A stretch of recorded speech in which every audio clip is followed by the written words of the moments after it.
Deus. Queridos, pegue a sua Bíblia por gentileza.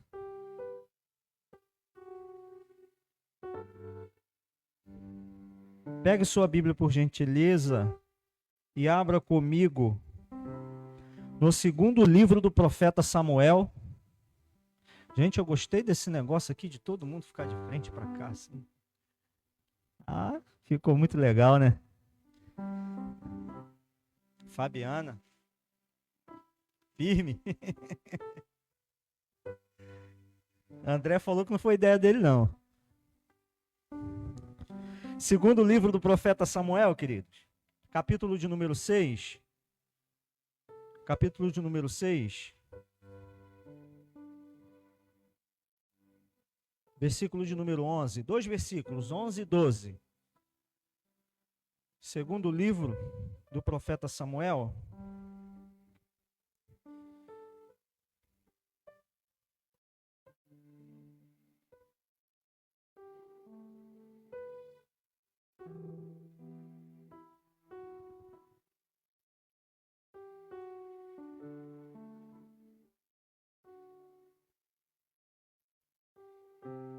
Todos acharam?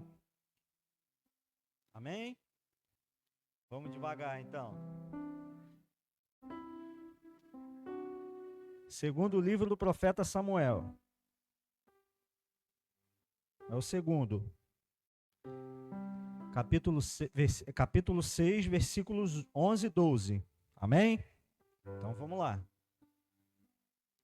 Versículo 11. A arca do Senhor, repita comigo, a presença do Senhor ficou na casa de Obed-edom, o geteu, por 3 meses, e o Senhor abençoou e a toda a sua família.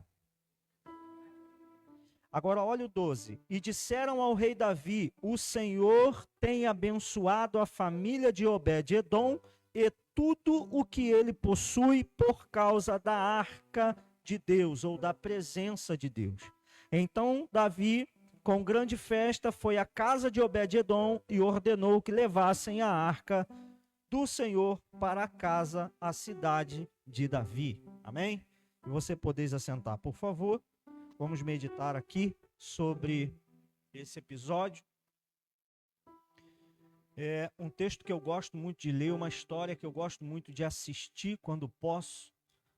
Gosto muito de ler também sobre a história de Obed-edom, a história de Davi.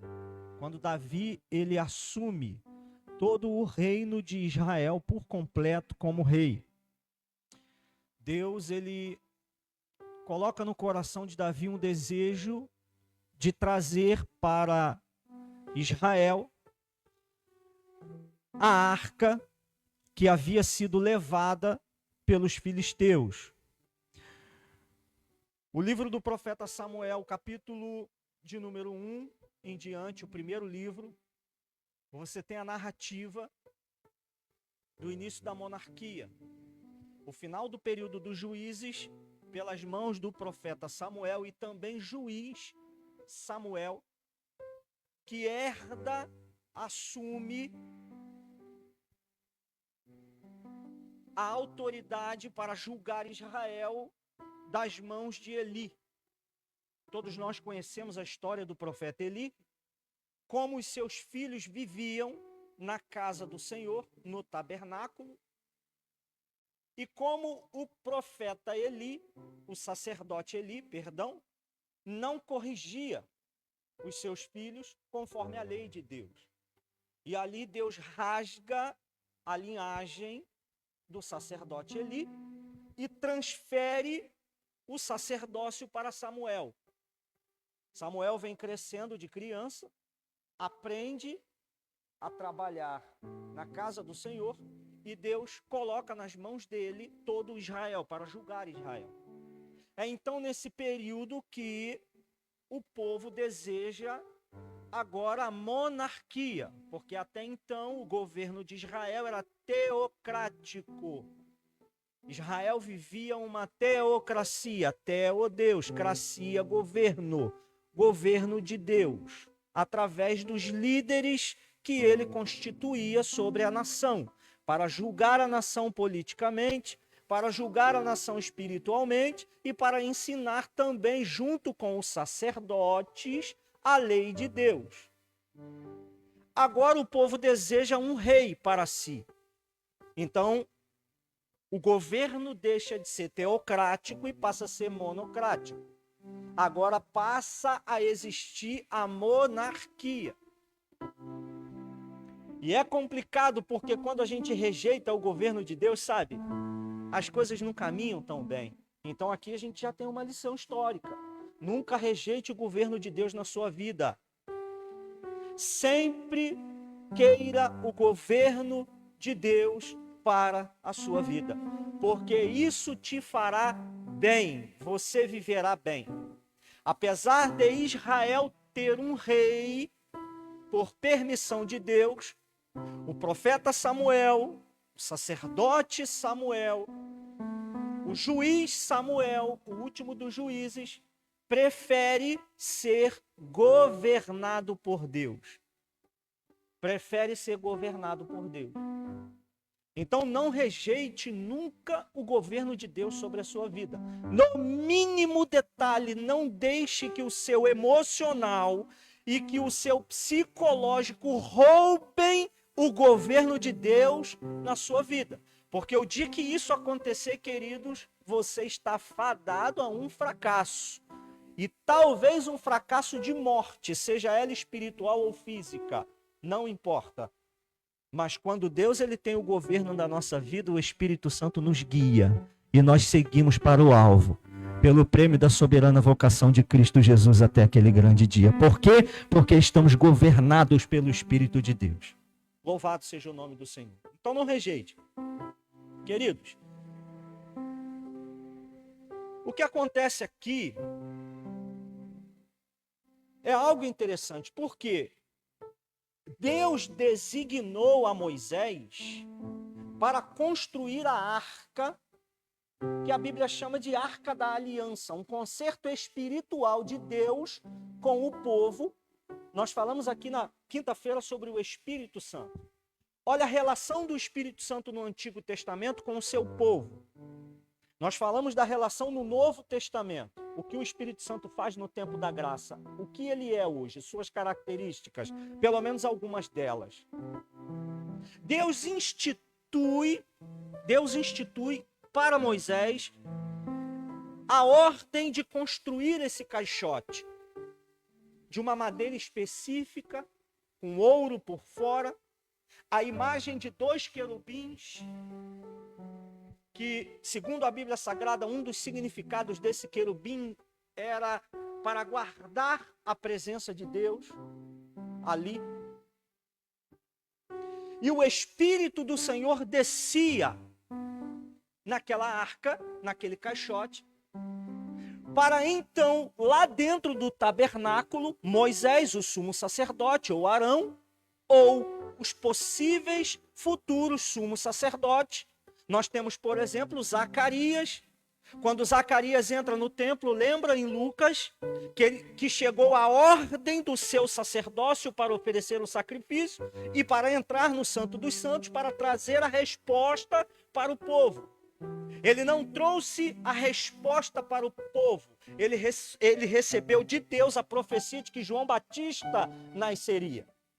Então a função do sumo sacerdote era essa, adentrar no Santo dos Santos, onde a arca da aliança estava, onde a presença, o Espírito do Senhor descia, para então falar com o sumo sacerdote, e o sumo sacerdote ao povo. Queridos, quando Eli comete o pecado da falta de correção aos seus filhos, Israel é invadida pelos filisteus, a arca da aliança, esse símbolo da presença de Deus, é levado para a casa dos filisteus, para o templo de Dagom. Chegando lá, no templo de Dagom, Deus mostra para o povo filisteu que ele vence o povo filisteu apenas pela sua presença. E ele não depende do povo de Israel para isso. Aqui no primeiro livro você encontra a história. Se você assistir também a Rede Record, ela também contou um pouquinho da história.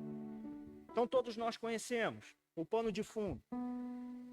A arca volta para Israel por causa das chagas. Pelo que Deus operou no templo de Dagon e na terra dos filisteus. Eles temeram ao Deus de Israel e mandaram a arca de volta. A arca vem e é depositada na casa de um homem chamado Abinadab. Repita comigo, Abinadab. O primeiro pano de fundo que nós temos é: a arca fica na casa de Abinadab 20 anos. Depois ela é levada de volta para Israel, para o local onde Davi havia designado para que a arca de Deus ficasse, para que o povo pudesse adorar ao Senhor e ali ter a presença do Senhor, como ele instituiu lá atrás com Moisés. Queridos, isso aqui é muito interessante. Você leu o versículo de número 12 comigo? E no versículo de número 12, tem um pano de fundo histórico que te diz assim: o Senhor abençoou a casa de Obed-Edom e a tudo quanto ele tinha, dentro de um período de 3 meses. Por causa da presença de Deus. Por causa da arca do Senhor. Mas a arca fica na casa de Abinadab 20 anos. E aqui eu já aprendo. Aqui eu já aprendo algo. Rodinei. Por quê?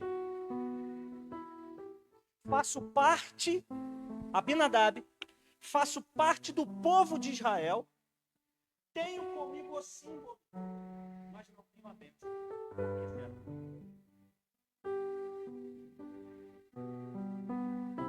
Eu sou do povo, estou no grupo, estou inserido no meio, digo que tenho o símbolo na minha vida, na minha casa, mas não recebo a bênção. Por quê?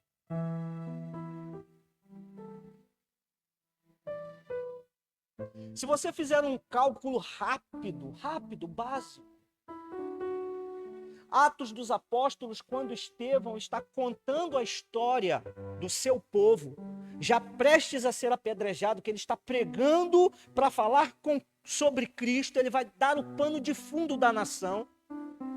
Ele vai nos dar um dado muito importante para isso aqui. Ele vai dizer que Saul reinou 40 anos. Espera aí. A arca vai para a terra dos filisteus antes de Saul reinar, certo? Então, se Saul reinou 40 anos, significa que a presença de Deus, a arca, o símbolo, está pelo menos 40 anos ausente de Israel.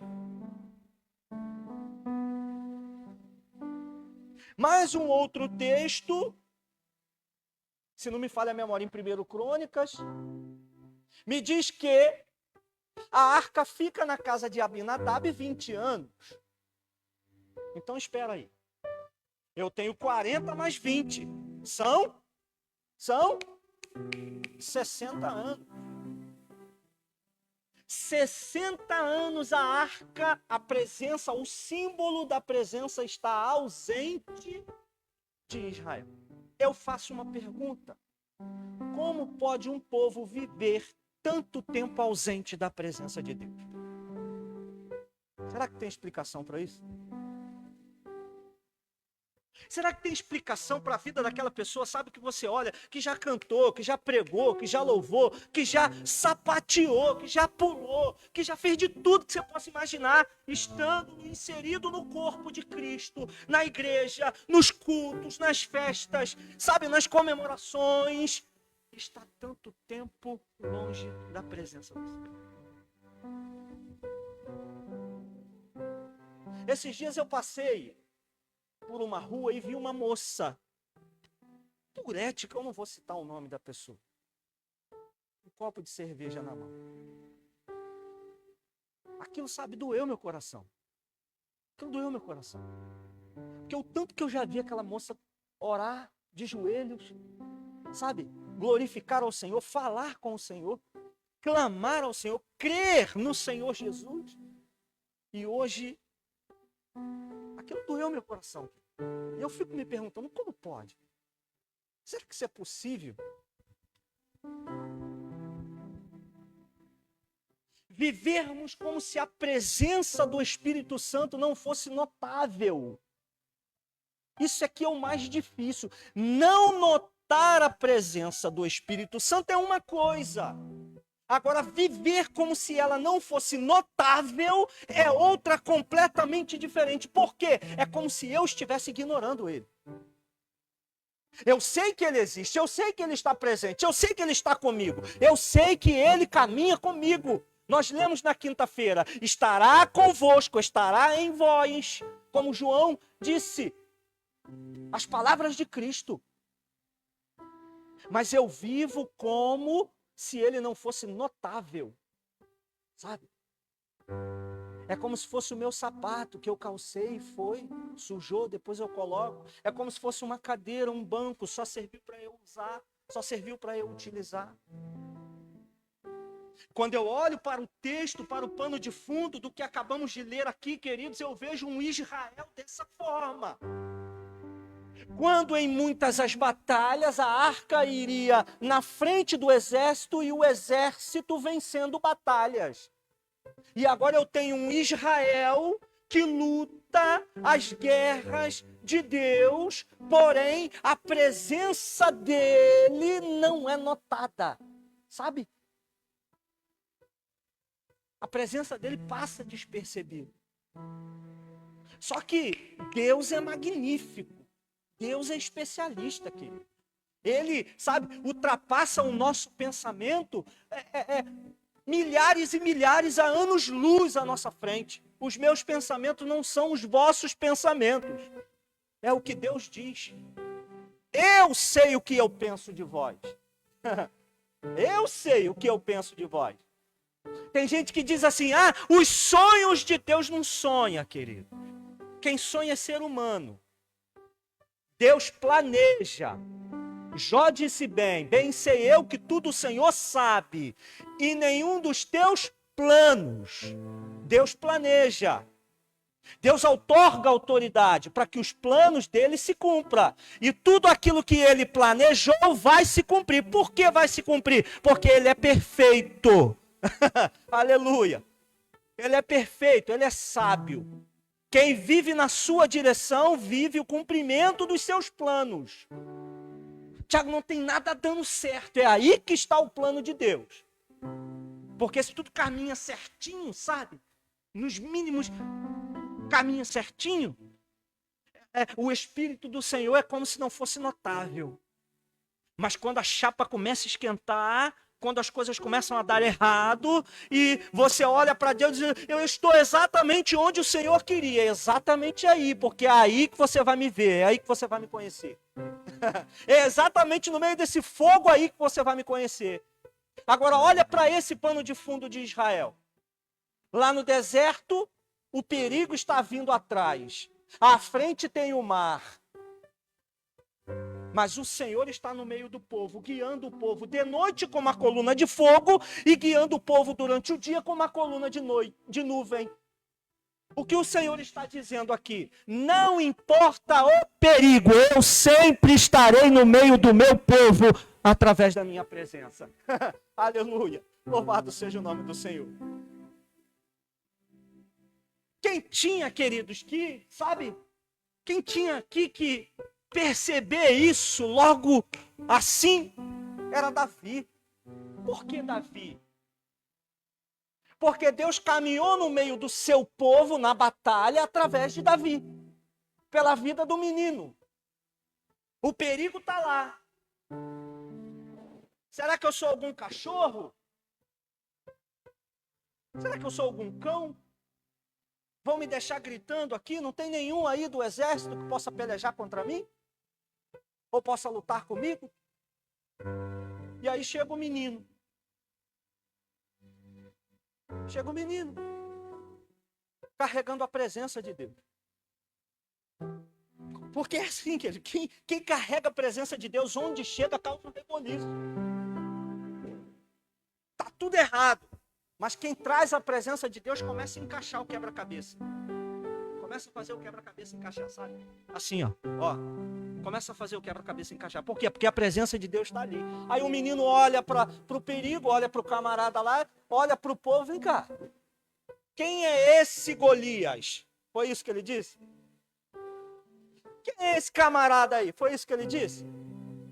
Quem é esse soldado aí? Esse soldado é grande, né? Não. Ele olha para a promessa. Quem é esse incircunciso? Quem é esse incircunciso? Quem é? Para pelejar contra quem? O exército de quem? O exército de quem? Sabe os leões, queridos, os gigantes da vida atual, esses incircuncisos, é assim que você tem que fazer. Quando você vê alguém fraco, caído, sabe? Daquele jeito, não está na presença do Senhor, você tem que olhar, quem é esse incircunciso aí que está atrapalhando o exército do Deus vivo? Sabe? E ali Deus manifesta a sua presença através da vida do menino e faz o gigante cair. Davi corta a cabeça do gigante. Assume o reinado de Israel. A história vai. Quando de repente Davi pensa assim, eu preciso trazer a arca, a presença de Deus de volta para Israel, porque ela não está aqui. O símbolo, senão o ritual não está completo. De fato, não estava completo. Porque o rei tem a sua função. O sacerdote tem a sua função. A lei de Deus é perfeita. O rei vai julgar o povo segundo a lei de Deus. Mas quem vai oferecer o sacrifício e ouvir Deus falar é o sumo sacerdote para ensinar o povo. E o que está faltando para o reino estar completo? A arca, o caixote, onde Deus disse que desceria, onde a sua presença estaria. E Davi diz assim, vamos trazer a arca da casa de Abinadab de volta para Israel. Davi pega a arca, pega o melhor carro, coloca bois para puxar o carro e põe a arca em cima do carro. 2 filhos de Abinadab vêm conduzindo o carro.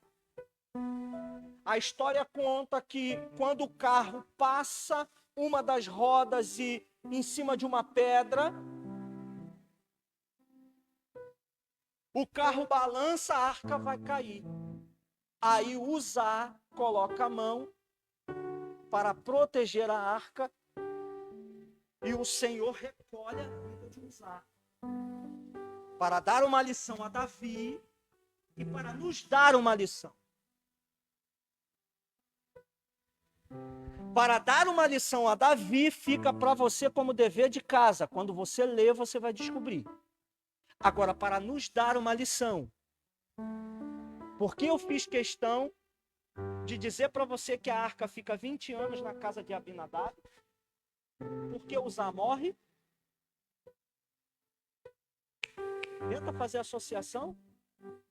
São 20 anos que eu tenho a presença de Deus na minha casa e agora eu morro por causa dela, sendo fulminado, culpado. Que Deus injusto é esse? Que tipo de rei é esse que me coloca nessa fogueira? Antes que Deus opere a sua justiça, primeiro ele vai se aproximar. Primeiro ele vai se manifestar. Primeiro ele vai se apresentar. Se todavia você virar as costas para ele, você está pronto para a justiça de Deus. Durante 20 anos, dessa forma que Uzá se comportou. Na casa de Abinadab, 20 anos sem prosperidade, sem bênção. 20 anos sem culto.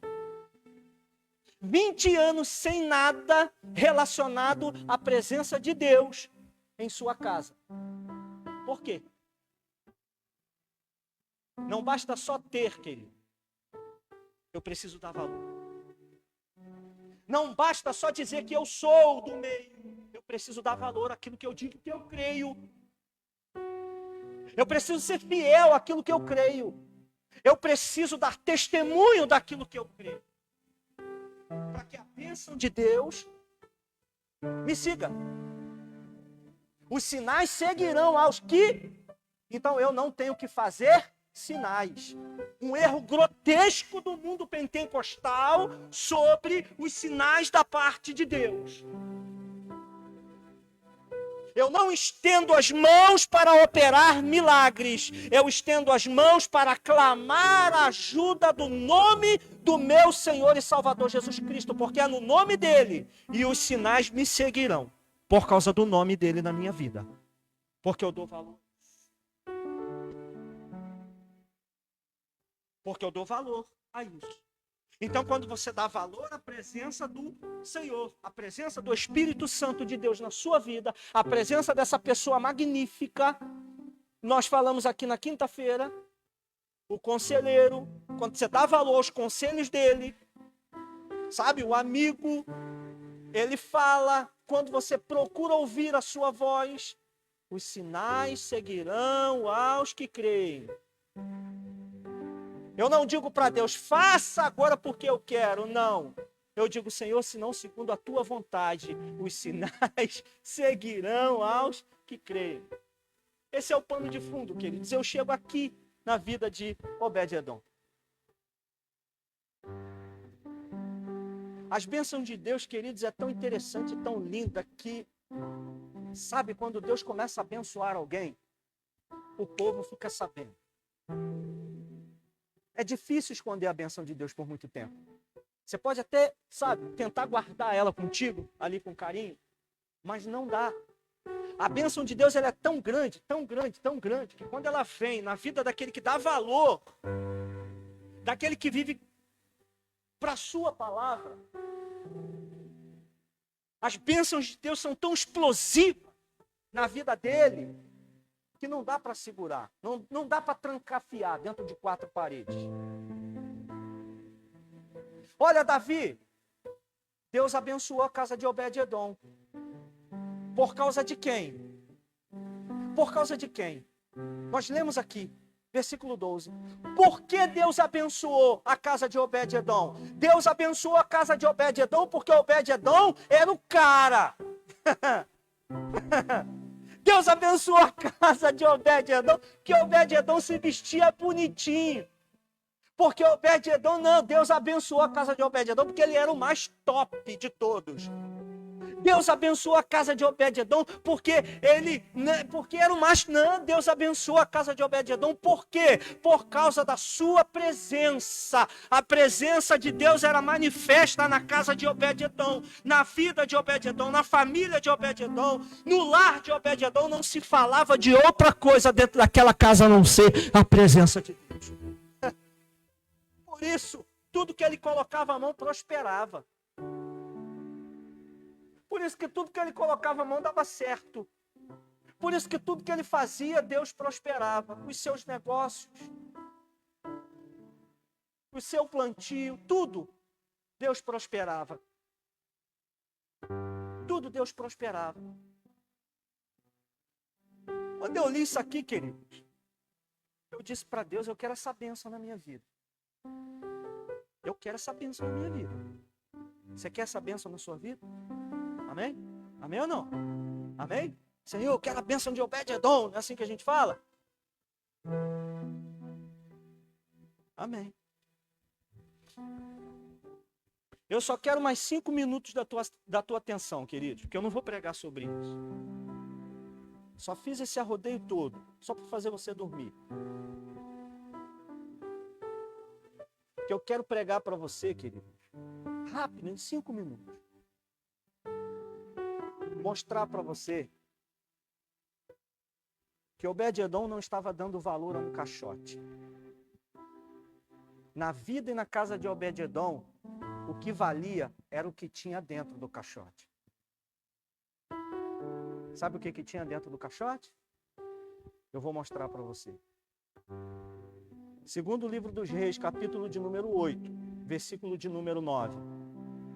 Na arca, nada havia, senão só as 2 tábuas de pedra que Moisés ali pusera junto a Horebe, quando o Senhor fez aliança com os filhos de Israel, saindo eles da terra do Egito. Sabe com quem Deus tem compromisso, Rudinei? Com quem guarda a sua lei. Você sabe por que Deus descia na casa de Obed-edom? Porque não se falava na vida de Obed-edom outra coisa senão a lei de Deus, a palavra de Deus. Não se falava na casa de Obed-edom outra coisa senão guardar a lei de Deus. Dentro daquele caixote tinha as tábuas da lei que Moisés colocou.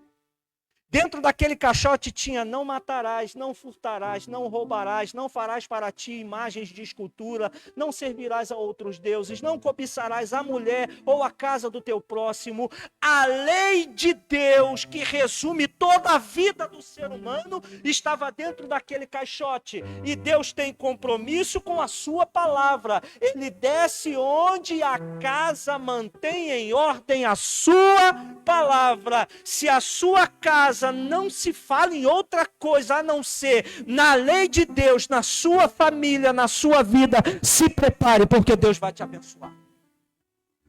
Se prepare, porque você vai prosperar.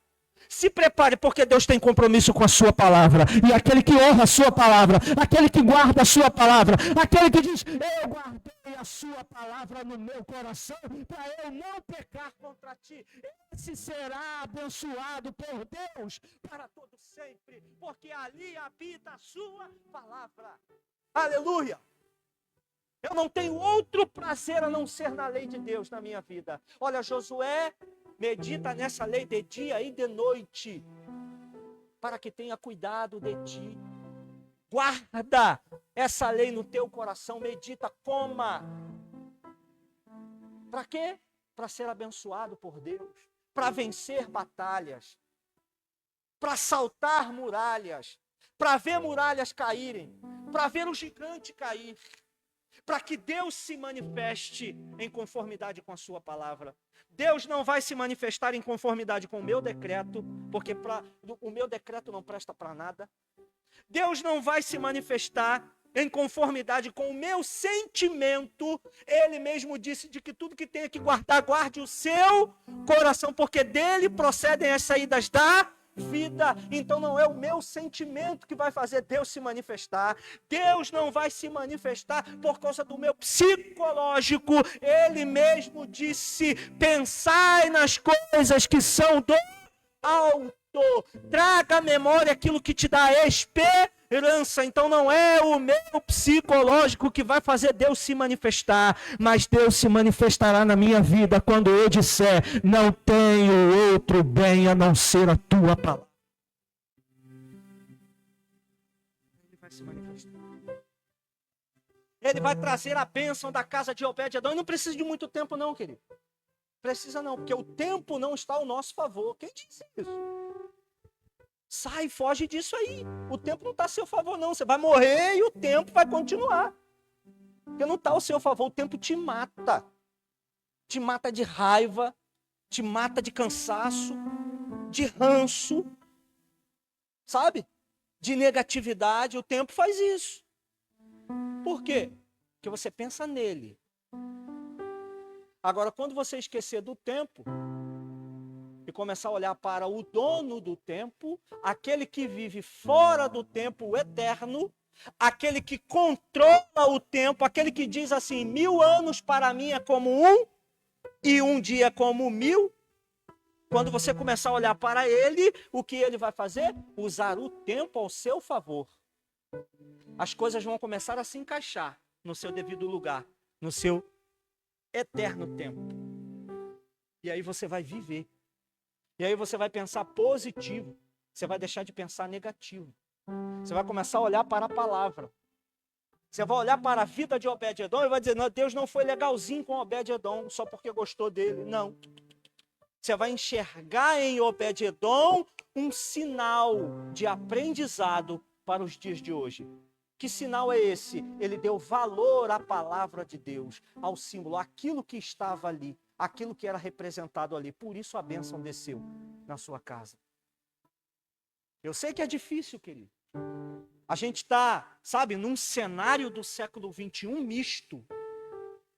É muito mais fácil para o casal em que os dois são servos do Senhor. É muito mais fácil dizer, vamos orar. Porque o cônjuge vai dizer, a gente precisa orar. Então os dois ajoelham. Agora, quando há o relacionamento misto, é muito difícil. Eu compreendo isso.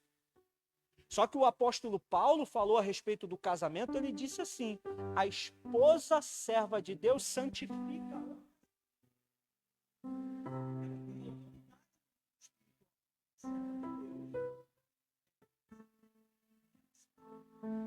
E assim, o homem santifica.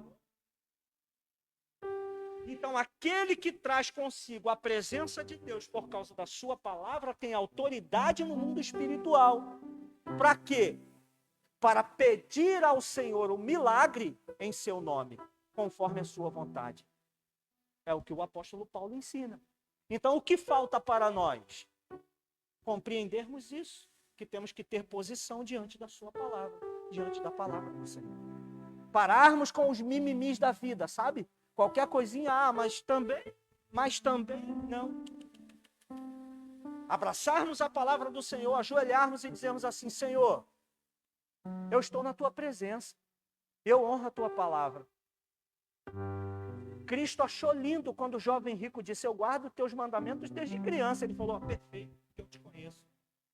Então é você dizer para o Senhor, eu guardo os teus mandamentos, porque Deus conhece, Deus sabe. Se você guarda ou não, Ele sabe. Eu não sei, porque eu não vivo contigo, mas Ele sabe, Ele te conhece. Então, se você guarda a lei de Deus, você atrai a bênção de Deus para a sua vida. Eu poderia perguntar para você aqui, será que Deus nunca te abençoou desde o dia em que você levantou as mãos para Ele? Você me contaria 10 bênçãos, 10 vitórias aqui. Você diria para mim assim, Tiago, aquele dia. Agora, por que Ele te abençoou? Por causa da sua palavra. E eu resumo aqui, queridos, mostrando para você isso aqui como símbolo. Mostrando isso aqui como um pano de fundo. As coisas antigas são espelhos das coisas novas. E para as coisas novas. Se Deus ele descia naquele caixote, ele designou uma casa para isso. O que nós lemos aqui na quinta-feira, o Espírito da verdade que o mundo não pode conhecer. Ele estará convosco e em vós. Vós sois o templo da presença do Espírito Santo de Deus. Aleluia! Ele tem uma morada, não é mais o caixote, porque o caixote se perdeu. Agora a casa que ele desce é a sua vida, é onde ele mora. Então é aí, querido, que você precisa guardar a sua palavra para que te vá bem na vida que você tem. Aleluia! É onde o Espírito do Senhor está. E aí? É contigo. É você bater no peito e dizer assim, obrigado, porque no dia que eu levantei as mãos, a primeira coisa que aconteceu, o Espírito Santo te sela. O apóstolo Paulo diz isso em Efésios. Temos o selo do Espírito Santo em nós. Quando eu levanto a mão e digo para ele, Senhor, eu te quero na minha vida como meu Senhor, na mesma hora o teu corpo vira templo do Espírito Santo, ele te sela. E é onde ele vai descer, onde ele vai se manifestar, onde ele vai estar presente, onde ele vai fazer a sua morada, onde ele vai limpar, ele vai guiar. Já viu casa suja, hein? Já viu casa suja? Eu não estou falando aqui de pecado, eu estou falando de emoções e psicológicos. Já viu? Pensamentos, voando no tempo, pensando naquilo que não presta, naquilo que não é bom, negatividade para a vida. Sabe?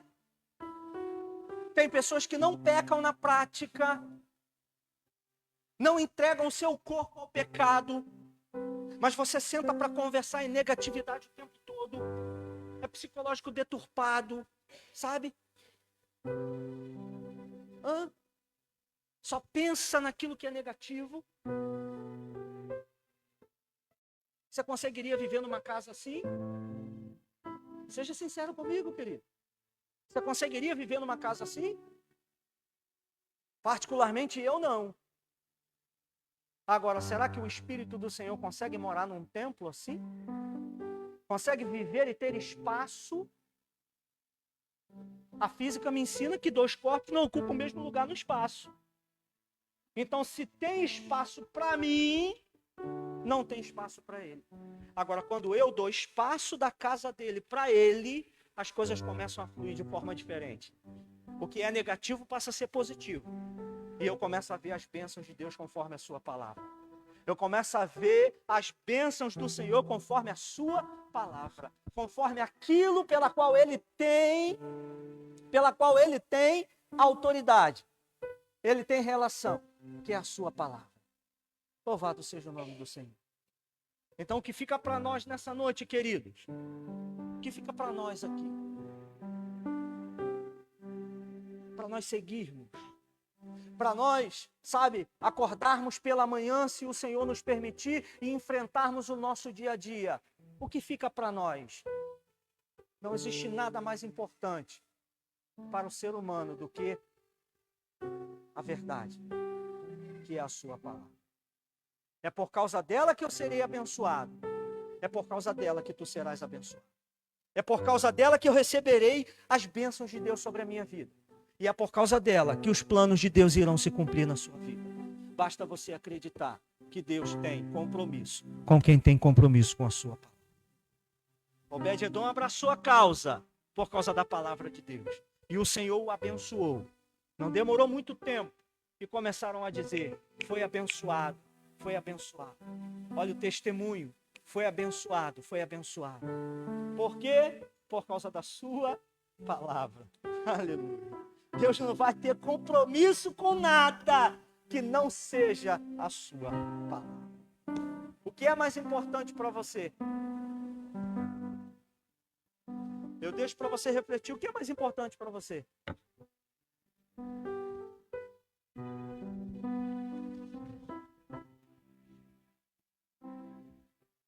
O que é mais importante para você? Você coloca de pé, por favor. O que é mais importante? O que é mais importante? Uma certa feita, eu conversando com a Rosângela, ela ia botar um currículo numa empresa, eu disse para ela assim, meu amor, Deus é poderoso para te dar, sabia? Para te colocar lá. Mas se ele não te der, o que é mais importante? É glorificar a ele, porque eu estou esperando, eu quero aquela de lá. Eu estou esperando ela. Fui nela. Então Deus, ele é só Deus, ele só é Deus na minha vida se lá se abrir. Aí eu vou dizer assim, ó, abriu, é minha, foi Deus que me deu. Mas isso não aconteceu. Mas e se for o bandista? Para não usar o termo pejorativo macumbeiro. Se for ele que ganhou, que passou, que foi aprovado lá. Se foi ele. Se foi o espírita, se foi o cara que está lá no dia de hoje assistindo o jogo lá do Vasco, seja lá quem estiver jogando futebol aí, e tomando um copo de cerveja, e ele foi lá e passou no concurso público. Se foi ele, o que você vai fazer? Você vai botar o dedo para cima? Hã? O que você vai fazer? E aí? O que é mais importante para mim? É tudo do bom e do melhor dessa terra? Ou quem criou ela? Ou quem fez ela? Ou quem tem o poder para fazer outra melhor? Porque é o que parece. Eu vou para o meu Pai e vos prepararei lugar. Tem coisa melhor aí, querido. Tem coisa melhor aí. Eu acredito na bênção de Deus para a nossa vida aqui. Acredito sim, porque nós estamos vivos e precisamos pensar positivo. Mas nada nessa terra pode substituir o lugar da palavra de Deus em nós. Nada pode substituir o lugar da presença de Deus em nós. Ele precisa ser a nossa completude em tudo. Ele precisa ser a nossa saúde. Ele precisa ser o nosso pão. Ele precisa ser tudo na nossa vida. Ele tem que ter o primeiro lugar em tudo, conforme a sua palavra em nós. Aleluia. Louvado seja o nome do Senhor. Saia daqui com a certeza de que você vai ser abençoado por Deus, mas guarde em primeiro lugar a sua palavra, porque Ele é o seu, é o nosso Deus, para todo sempre. Aleluia. Feche os seus olhos, amado Deus e eterno Pai. Obrigado por tudo que o Senhor tem feito por nós. Obrigado, Senhor amado, por tudo que o Senhor criou do bom e do melhor, tudo, Pai querido, que eu tenho visto muita gente viver. Eu quero te agradecer, porque só estão vivendo porque o Senhor criou, porque o Senhor é dono de tudo. Pai querido, e obrigado porque o Senhor vive em nós. Pai querido, obrigado pela sua palavra, porque a sua palavra está em nós. Pai querido, ela é lâmpada para os nossos pés, ela é luz para os nossos caminhos. E o Senhor, Pai querido, é a nossa porção. O Senhor é o nosso Deus. Por isso nós te glorificamos nessa noite. Por isso te exaltamos nessa noite. Bendizemos o teu santo nome para todo sempre. Não deixe a tua palavra morrer em nós, Pai querido, que o teu Espírito nos aviva, nos leve, Pai querido, para a tua palavra, para o centro da tua vontade, e que o Senhor se manifeste em nós, conforme, Pai querido, a sua palavra. Nós te pedimos nesta noite, nós te agradecemos, bendizemos o teu santo nome, Pai querido, por tudo, no nome, por obra e graça do nosso Senhor e Salvador Jesus Cristo. Amém. Você aplauda ao Senhor, querido, porque Ele é digno de toda honra, Ele é digno de toda glória. Ele é o Deus, Ele é o Senhor dos senhores, para todo sempre. Queridos, na terça-feira temos o GECEL, firme, terça-feira, quinta-feira nosso culto, à noite, sábado consagração e domingo o nosso culto de celebração. Amém? E em breve está vindo aí mais um GECEL, né, Fabiana? Ô glória! Daqui a pouco nós vamos anunciar. Vamos aí, agora vamos ter 50 GECEL aí, em nome de Jesus. Se Deus quiser. Amém? Vamos orar. Amado Deus, eterno Pai, obrigado por esse dia, obrigado por esse culto, obrigado por esse momento. Que o Senhor possa, Pai querido, nos dar uma semana cheia da Tua graça, nos dar uma semana cheia da Tua paz. Pai querido, nos desperta para lermos mais a Tua palavra, meditarmos mais na Tua palavra. Fala conosco, Pai querido, porque queremos Te ouvir. Nos dê aí, Senhor amado, uma semana de vitória, Pai querido, sobre, Senhor amado, as adversidades, para que glorifiquemos o Teu santo nome. Nos leve em paz, Senhor amado, aqueles que não puderam estar aqui, Senhor, a irmã Kátia, que está lá, Senhor amado, na labuta com seu sogro, Pai querido, que está ali, Senhor, acometido daquela enfermidade, internado, Pai querido, a irmã Marli, que também está se recuperando, a irmã Cristina, que está se recuperando daquela cirurgia, Senhor amado, todos aqueles que não puderam estar aqui, Senhor, que eu não lembro o nome, mas o Senhor sabe e conhece o nome de cada um deles, que o Senhor possa visitá-los, Pai querido, nesta noite, e dar a eles, Senhor amado, a vitória, e dar a eles a graça, e dar a eles, Senhor amado, a Tua porção, a porção do Teu Espírito Santo. Nós te pedimos nesta noite, Senhor amado, leva-nos em paz, no nome de Jesus Cristo Nazareno. Amém e amém.